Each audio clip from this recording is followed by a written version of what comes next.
नमस्कार दोस्तों, आप सुन रहे हैं श्री शिव महापुराण कथा गणेश चतुर्थी स्पेशल।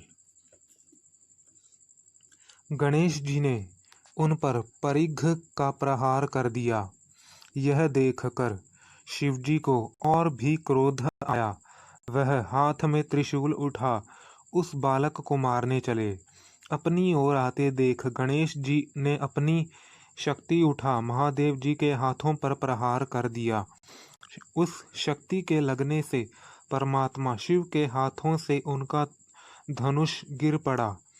तब धनुष को गिरते देख शिवजी ने पिनाक उठा लिया, परंतु गणेश्वर ने एक परिघ मारकर उनका पिनाक भी पृथ्वी पर गिरा दिया।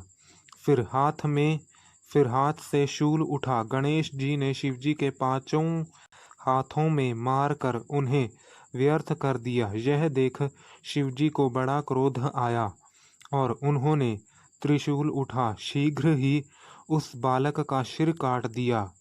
हे नारद जी, उसी समय तुमने जाकर यह सब बातें देवी से कह दी और यह भी कह दिया कि तुम अपना मान किसी प्रकार भी न त्यागना।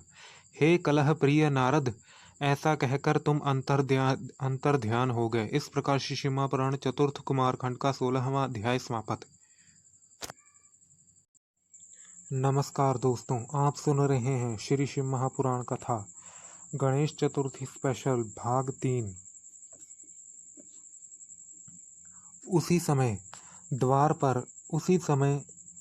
उसी समय शिवजी द्वार पर आ गए और जब अंदर जाने लगे तब शिवजी को ना जानकर गणेश्वर ने कहा कि मेरी माता की आज्ञा के बिना आप नहीं जा सकते।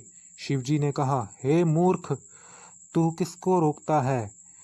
क्या मुझे नहीं जानता कि मैं शिव हूँ? यह सुनते ही गणेश ने महेश्वर पर लकड़ी से प्रहार कर दिया।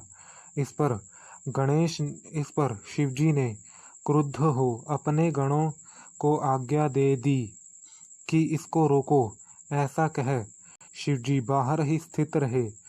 अद्भुत लीलाधारी संसार को अपनी लीला दिखाने लगे। इस प्रकार श्री शिव महापुराण चतुर्थ कुमार खंड का 13वां अध्याय समाप्त।